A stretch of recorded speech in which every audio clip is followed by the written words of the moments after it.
Well, we all know we shouldn't do it, right? But have you ever taken a cheeky snap on the tarmac? Well, this Aussie dad did when boarding his Jetstar flight. You took a couple yesterday, Carl. And it was in Sydney to Brisbane, and staff allegedly responded by calling him an idiot and kicking him off the plane, causing his family to almost miss their cruise, which is awful. Father of two, Jimmy Mitchell, and his mother, Pauline, and his wife, rather, Pauline, join us now live aboard their cruise, headed for Hawaii. Definitely not the mum. Sorry, Pauline. No. I apologise. That's okay. Oh, tell us all about it, guys. Yeah, so it was definitely an interesting experience. Basically, we were boarding a flight. We'd come from Southeast Asia. We'd been on planes pretty much all day. And then we boarded a flight from Sydney to Brisbane.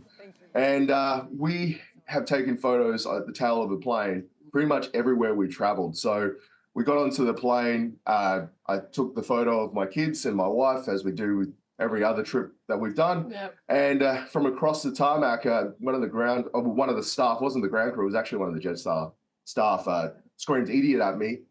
So I turned around, went over to her and basically just said, what did you just call me? Because I was just dumbfounded. I was like, I didn't expect to be called an idiot, firstly, and secondly, by one of the staff. And I basically just kept reiterating, why did you call me an idiot? There was no reason to do that. And what her name was, because I was just intending to report her. She basically went from 0 to 100 really quickly and was like, you're off the plane, get back up there. The federal police will be waiting for you. You almost assaulted me. And at that point, I was like, okay, well, I need to grab my passport and my things from my wife, because my wife, as probably you know, Carl, my wife carried my passport, my wallet, and she was on the plane already. So they didn't let me talk to her, didn't let me anything. They just put me up there, didn't let me communicate with my family. And eventually they let me back on, and we're now on the cruise. You know what? Some wives are going to be, I'll be honest with you, will be happy if their husband got kicked off a flight so they can go on holidays on their own. But I would imagine for the kids to see it all would have been a bit uncomfortable. Yeah. Oh, their look in their faces, they were just so scared. They couldn't understand because I didn't know what was going on. So I'm between the two of them saying, it's okay, I'll go and sort it out. So I'm up back to the flight attendants, and they just couldn't give me any information. So the look on the kids' faces, they were both nearly in tears. So I was like, I don't want to get upset just because that's going to make them upset. So I'm like, it's okay. Dad will be here soon, we'll sort it out. It's all good. And it was so worrying for them.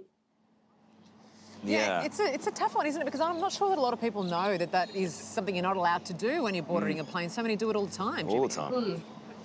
Yeah, and a lot of people, obviously, it's got a little bit of traction on social media. A lot of people are basically just saying I was in the wrong, which, look, if we follow the rules, I am in the wrong. But I think people need to realise this is actually the first time we've ever boarded through the tarmac, because we fly from Perth to Sydney and Melbourne a lot, and they use air bridges.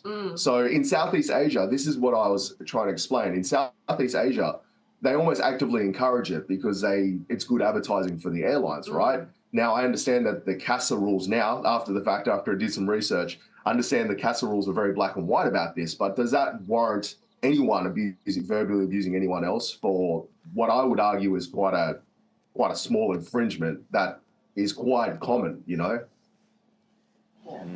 She could have said anything else. She could have. Yeah.